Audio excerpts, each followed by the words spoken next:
Bueno, estamos aquí un sábado más, un día más, una semana más con Parchados. Hoy con unos invitados súper especiales. ¡Epa! Gracias. Especiales, ¿no? Silencio. ¿Quiénes son? ¿Qué son? Gracias. Los chicos de Ya No Son 12. ¡Bravo! Tenemos a Laura Moreno, a Juanca Sánchez, a Andrés Camaña. Con doble A, sí, Camaña. Así que tal cual como decías escrito, así tal cual. Y a Juanda Ramírez. Chicos, ¿cómo Buenas. están? Muy bien, gracias por la invitación. Cuéntenme un poco de su podcast, qué hacen. Ya no son 12, un podcast también creado para Jesús. Hablamos de un montón de temas, pues obviamente con un trasfondo siempre cristiano, un trasfondo que lleve a un mensaje, más que cristiano, lleve un mensaje de amor, un mensaje que nos lleve otra vez a la Biblia, a la palabra. Entonces comenzamos ya hace casi 2 meses, estamos de celebración, de hecho esta semana, porque ya somos 1000 personas que nos están acompañando en YouTube. Entonces, pues espectacular. También tenemos otra línea que son entrevistas y demás, pero una cosa espectacular. ¿Y cómo comenzó? O sea, ¿cómo llegó la idea del proyecto? Esto realmente la idea viene de Andrew Sí. y inició como un proyecto, en sus palabras, como un proyecto de amigos. Realmente como nos ven en los videos, somos así, nuestras charlas son así, nuestros chistes son así, Las peleas también. Igualitico. Un poco parecido a nosotros. O sea, en los videos ustedes ven que Andrew y Lau nunca están de acuerdo, pues igual. Exactamente igual, confirmo. Entonces, pues la idea era ser realmente auténticos, pero con un trasfondo bíblico detrás. Súper bien. ¿Y cómo describirían cada uno en 2 palabras el podcast? 2 palabras. No, yo diría como transparencia y espontaneidad. Creo que las describiría de esa forma. Lau. Amistad y sinceridad. Grupo de amigos. Una pasión. Muy bien. Bueno, para dar inicio al tema, les tengo una Ujú. pregunta. Oh, A ver. ¿Han tenido crisis de fe? Sí. sí, también. Sí, Confirmo. sí. Yo creo que todos. Creo que es muy rara la persona que diga, no, Sí, yo nunca. es verdad. ¿Cómo han hecho para afrontar esas crisis? Bueno, hace poco, de hecho, hace 2 meses, o sea, fue hace poco que me pasó, hace 2 meses estaba justamente en una crisis de fe, en una crisis donde literalmente no quería leer la Biblia, donde literalmente no quería acercarme a Dios, no quería Confirmo. orar. Juan Camilo todo ese proceso. Él es el líder, por si Es acaso. el De líder. hecho, sigue así, bueno. O sea, ya lo Ahí superado. ahí va recomponiéndose. Sí, y entonces mis oraciones se limitaban en la mañana, buenos días, Padre, Hijo y Espíritu Santo, amén, y en las noches llegaba y gracias por este día, Dios, amén. Pero bueno, me encontré en ese camino con un versículo por medio de un estado de WhatsApp. Una persona, se llama Jamie Luz, compartió un versículo que está en Isaías 50, 50, no me acuerdo específicamente, pero parafraseado dice como, incluso los jóvenes también se cansan, pero cuando confían en el Señor, nuevas fuerzas tendrán, correrán y no se fatigarán y caminarán y no se cansarán.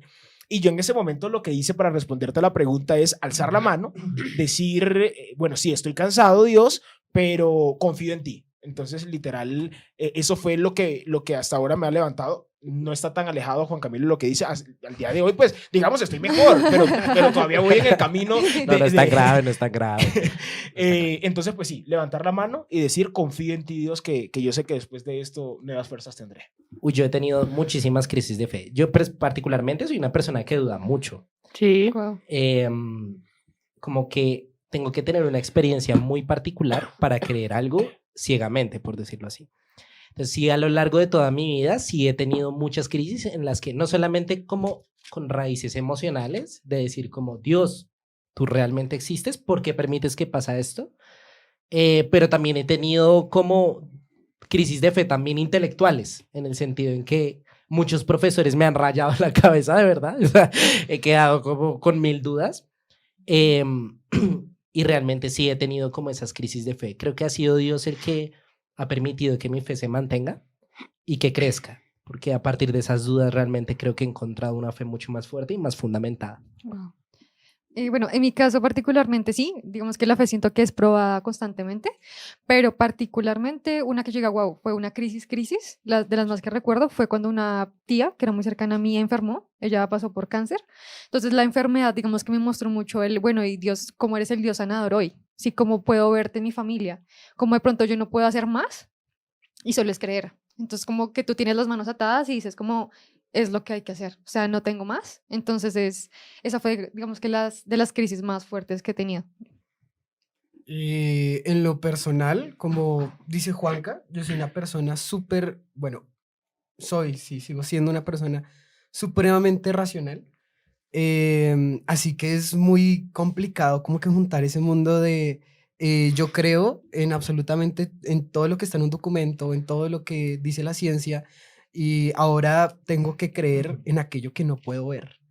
Entonces termina siendo un golpe bastante fuerte, pero es exactamente lo que dice Juanca, que al final esas cosas lo que hacen es crear cimientos mucho más fuertes en la fe y te hace investigar. Digamos que ese sería como un consejo que le doy a alguien que tiene de pronto una crisis con fe racional. Investiguen mucho sobre eso, porque van a encontrar respuestas y sobre todo en la Biblia. Cuando en una de mis últimas crisis de fe, en una de las traducciones de la Biblia, no recuerdo bien, leí un versículo que me pareció espectacular, que es Primera de Juan, ya les digo exactamente cuál es. Primera de Juan 5:4. Pedí por fe y Dios me mostró que la tengo porque vine por él. Estaba orando y creyendo y luchando en mi carne cuando todo viene del Espíritu de él. Wow. Entonces muchas veces tenemos como la idea de que la fe viene de nuestra carne, pero no, de hecho es un don del Espíritu. Así O es. sea, Exacto. viene únicamente de Verdad. Dios. Sí, me acordaban a la historia de Tomás, cuando Jesús resucita y que se le Ah. aparece. Sí. Eso aparece en Juan 20, del 24 al 29. Y me gusta mucho la parte donde dice, luego le dijo a Tomás, o sea, Jesús le dijo a Ujú. Tomás, pon tu dedo aquí, mira mis manos, acerca tu mano, métela en mi costado y no seas incrédulo, sino hombre de fe. Porque has visto y has creído. Dichosos los que no han visto y sin embargo creen. Y yo creo que eso es lo más difícil para nosotros como seres humanos, creer sin ver nada, creer sin, sí, como sin tener algo tangible en nuestras manos, ¿no? Ujú. O ver lo que queremos, porque muchas veces También. Dios sí está haciendo, pero no podemos ver, o sea, nos cuesta decir, pero es que no es así, no estoy viendo nada. Y Dios por allá moviendo todas las personas, los recursos, todo. Sí, de hecho, una de las cuestiones allí importantes, hay otro versículo, el que no se sabe las citas en la Biblia. Sabes que estás entre Génesis y Apocalipsis. Sí, tal cual, está Yo soy igual, yo soy en algún igual. punto que de hecho dice como por fe andamos, Ujú. pero aún así no lo vemos o no estamos viendo allí lo que está. En general, ese versículo viene más que todo relacionado. Oiga, Juan David siempre me distrae. Sí. De verdad, Juan David en todos los podcasts que grabamos siempre me termina distrayendo. ¿Te parece a nuestro Juan David de este lado también? Oiga, entonces les estaba diciendo, hay una cuestión y es, listo, en ese versículo, ¿qué dice? Ah, bueno, ya está resaltado, mira, vivimos por fe, no por vista. Lo básico siempre allí es, listo, estamos viviendo por fe y no lo vemos, pero entonces creemos. Pero a mí me gustaría quedarme con la primera parte, que de hecho hay un teólogo del siglo XIX, que es Spurgeon, donde él básicamente se quedaba con la primera parte y por fe andamos. El andar significa básicamente ir de un lado a otro. Y él decía, es muy fácil, evidentemente es muy fácil andar por fe cuando son cosas para Dios. Hacer una prédica la hacemos por fe, sí, la hacemos por fe. Ir a la calle, evangelizar, la hacemos por fe, sí, lo hacemos por fe. Pero, ¿hacemos por fe una cena? ¿Hacemos por fe el aseo en la casa, por ejemplo? Como que tendemos a separar la vida religiosa, que la hacemos por fe, a nuestra vida cotidiana. Y era la invitación que él hacía, como unir la fe y llevarla a todos los aspectos de la vida. Total. Y es que es complicado, ¿no? Porque pues Ujú. uno haciendo una cena, pues ¿cómo? Pero, Sí. pero se logra. Ajá. Yo quería decir algo súper rápido y es, para mí, una de las crisis más fuertes que hubo en los personajes bíblicos que nosotros podemos ver es realmente la crisis que tuvieron los discípulos después de que Jesús muere. Sí, Sí. total. porque yo creo que ellos pudieron ver y experimentar lo que era la gloria de Dios en la tierra, ¿no? Total. O sea, realmente ver La los plenitud. milagros, ver al mismísimo Hijo de Dios bajar y hacer lo que Ujú. ellos siempre habían querido ver a su Salvador, pero después verlo crucificado y ver que todo eso que ellos habían creído y sentido no era verdad, Ujú. ¿cierto? De hecho, cuando Jesús resucita y él se les revela otra vez, de hecho dice que ellos estaban todos reunidos desanimados y muy tristes y asustados porque los iban a matar. Entonces, Bueno, pues yo también me asustaría, ¿sabes? no, yo sé, Sí, sí, total. yo Claro. sigo yo. 100%.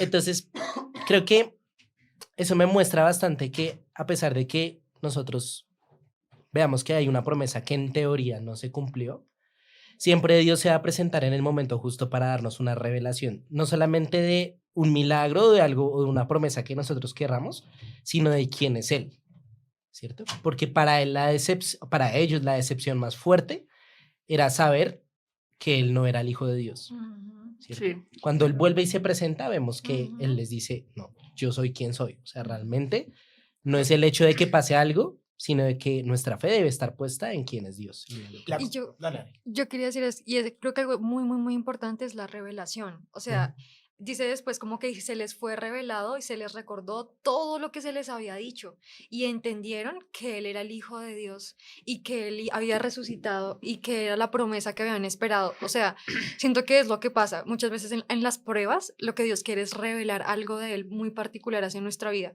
Y es como, bueno. No va a ser fácil, evidentemente la fe no es algo que sea sencillo.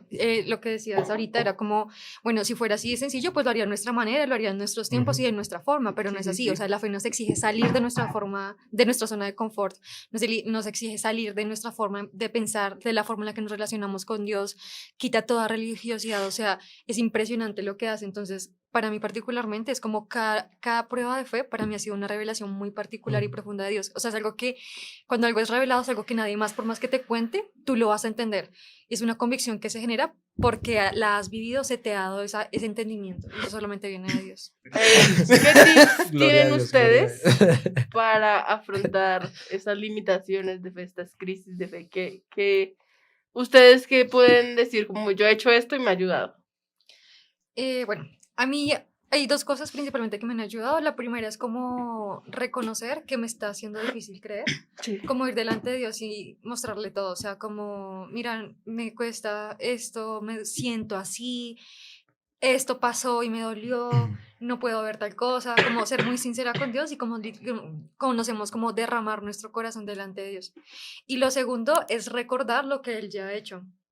Creo que cuando uno sabe que Dios ha hecho muchos milagros y en nuestra vida o los que de otras personas, y creo que es importante eso, decir como yo sé que tú has hecho esto y si esto lo hiciste antes, ¿porque no lo vas a hacer ahora? Si en la Biblia está y podemos ver que tú eres un Dios poderoso, que tú eres un Dios que provee, como no voy a creer que hoy para mí lo vas a hacer. Entonces, es eso, principalmente como recordar las promesas, también dar gracias a pesar de lo que esté pasando, porque sabemos que igual Él siempre está orando y esa es su promesa y que no nos va a dejar avergonzados y saber que Él con sinceridad recibe todo lo que hay en mi corazón y que lo va a sanar. Por mi parte, yo creo que va muy pegado a lo que dijimos antes, de la fe viene por el oír y el oír viene de la palabra. Creo que hay que estar en una comunión muy, muy cercana con Dios constantemente. En esas crisis de fe, también es una parte en donde la relación con Dios deja de ser emocional a volverse una relación intencional, de aunque no sienta que quiero ir a buscarte, porque de pronto he sentido silencio, porque las cosas están todo cayendo al mismo tiempo, igual tiene la intención, no la emoción, de ir a hacerlo. Yo creo que comentar algo y es que me sirvió mucho hace poco que tuve un tiempo también como de luto y era como que a veces uno no quiere orar, o sea, realmente no le salen las palabras. Acaba de preguntarnos Lina Hernández, creo que es el apellido. Ella Lancheros, perdón. Ujú. Lancheros. Nada que ver. Lina, la mejor. Lancheros. Te amamos, Lina. Te amamos, Nos Lilis. pregunta, ¿cómo puede una persona recuperar su fe después de una pérdida? ¿Qué es lo que vas a decir? Ajá, sí, entonces como que en ese tiempo lo que es difícil decir como hasta hablar, o sea, como que realmente uno a veces en su intimidad, en su soledad es como está tan quebrado que no, ni siquiera le salen las palabras. Y lo que yo hice en ese tiempo fue leer los salmos y leer las palabras y orar con ellos. Entonces yo leía el salmo y en los salmos muchas veces el autor dice... sálvame, no entiendo lo que pasa, por favor, haz justicia delante de mis enemigos, revélate delante de mí, tú eres el Dios que amo, el Dios de gloria, el Dios de mis antepasados. Y lo que yo hacía era leer y tomar esas palabras como si fueran las mías, porque en ese momento no las tenía. Y es palabra, y se hace todo al mismo tiempo, porque es la palabra que llena y alimenta nuestra fe, pero es esa palabra que verbaliza lo que quizás no podemos expresar con nuestras palabras. Sí, Súper. digamos, de hecho ahorita lo pensaba y realmente a veces vemos la fe como algo muy lineal, ¿no? O sea, como o tengo fe o no tengo fe, o soy un crédulo o un incrédulo, ¿verdad? Ujú. Pero la fe tiene un componente bastante grande de incredulidad todo el tiempo, ¿cierto? O sea, creo que, o sea, que nosotros pensemos que tener fe es creer 100% en las promesas de Dios y mantenernos ahí todo el tiempo, creo que es mentirnos a nosotros mismos. Creo que el nosotros lograr un balance entre nuestra fe y nuestras acciones es lo que realmente demuestra que nosotros le estamos creyendo a Dios. Ujú, Por ese ejemplo, testimonio. el ejemplo que tú pusiste de Tomás. No le da re duro a Tomás porque es el discípulo incrédulo, ¿no? Y sí, era muy incrédulo en muchas cosas, pero claramente el man sí tenía fe en su corazón porque el man, cuando se encontró con Jesús, o sea, de hecho, ningún otro discípulo tuvo un encuentro como él tuvo con Ajá. Jesús. Eh, digamos, su duda lo llevó a tener algo más personal con Dios. Entonces, con este tema de la pérdida Ujú. también. Yo perdí a mi hermana, por ejemplo. Entonces, cuando yo tenía como 15 años, ella era una niña con problemas neurológicos y bueno, y todo eso. Y durante su momento, claramente me peleé con Dios. Total. O sea, y me peleé con Dios, inclusive cuando yo no sabía que estaba peleado con Dios, ¿sí? O sea, en mi corazón realmente yo todavía creía que Dios era un Dios malo, ¿cierto? No le creía, a pesar de que yo decía, Dios, te adoro, te amo. O sea, creo que en nuestro corazón y para salir de ese momento de pérdida, es primero reconocer que tenemos algo pendiente con Dios que solucionar. Sí, de hecho, voy a primero responder la última pregunta, la que hizo Lina, porque me parece muy particular que tanto Lau como Juanca hablen, pues, cómo recuperarla. Pero también es chévere decir en ese momento que a mí trajo fe una pérdida. Yo volví a Dios y conocí realmente a Dios después de perder también a mi hermano. Porque en medio de toda esa situación, yo vi cómo mi mamá estaba agradeciéndole a Dios porque había perdido a su hijo. Wow. Entonces, lo que hablamos ahorita, nuestro contexto nos acerca a Dios. Mi mamá en ese momento le estaba agradeciendo a Dios porque había perdido a su hijo y yo fue allí donde dije, aquí debe haber algo. Y fue cuando volví a la religión, cuando volví a Dios, y digo volví porque antes, pues, digamos que tenía algún tipo de relación. Cuando estuve en la universidad, pues, me alejé. Mi mamá en ese momento yo la veo agradeciendo y yo dije, aquí debe haber algo, y por eso volví a la fe y volví a creer realmente en Dios, pues obviamente con alguna distancia al principio para ver qué era lo que mi mamá, a quién le agradecía, y es muy particular y muy chévere eso. Y para responderte la otra pregunta, y también retomo algo que decía Juan Camilo, es difícil las promesas, sí, sin embargo, también considero que las promesas son de las cosas que nosotros debemos agarrar y tomar para salir de nuestras crisis de fe. Me explico, hay una cuestión muy particular que lo tocaba John Eldridge en este libro que me estoy leyendo, Juanca, Salvaje de Corazón. Y el man decía que también está, que es para hombres y que también tiene la versión para mujeres. Yo aquí haciendo Cautivante para mujeres. Y el man decía algo muy particular, y es que nosotros pasamos la vida viviendo aquella frase que está en Jeremías 17, que dice tipo, nuestro corazón es malvado y es perverso. Pero 17 capítulos después, explica el man, dice que el mismo autor dice, pero esto va a pasar y va a venir un nuevo pacto y va a venir va a venir una nueva ley, es lo que dice realmente. La ley que vemos en lo que dice Ezequiel 30 y pico, que estaremos en los preceptos del Señor y tendremos un nuevo corazón. Ese corazón malvado y perverso, cuando conocemos a Dios, se convierte en un nuevo corazón, que es lo que después también se une cuando decimos que somos nuevas criaturas. Entonces, si nosotros nos apropiamos de esa promesa y decimos, ok, somos nuevas criaturas, tenemos un nuevo corazón, nuestro corazón es bueno, pues evidentemente estamos dándole el poder a un Dios todopoderoso a que llegue en nuestra vida y debemos creerle, ese mismo Dios todopoderoso que cambió nuestra vida, que puede hacer muchas cosas que vienen, pues por supuesto, por nuestra fe. Súper bueno. Lastimosamente, hemos llegado a la hora triste, No. que es cuando se acaba. Una promesa rápido. Sí, esta 30 fue... segundos. Listo. Está en Primera de Pedro 5:10 y dice, pero después de que ustedes hayan sufrido por un poco de tiempo, Dios hará que todo vuelva a estar bien y que ustedes nunca dejen de confiar en Él. Les dará fuerzas para que no se desanimen y hará que siempre estén seguros de lo que creen. Recuerden que Dios nos ha elegido por medio de Jesucristo para que formemos parte de su maravilloso reino. Súper. Amén, amén. Amén. Adiós.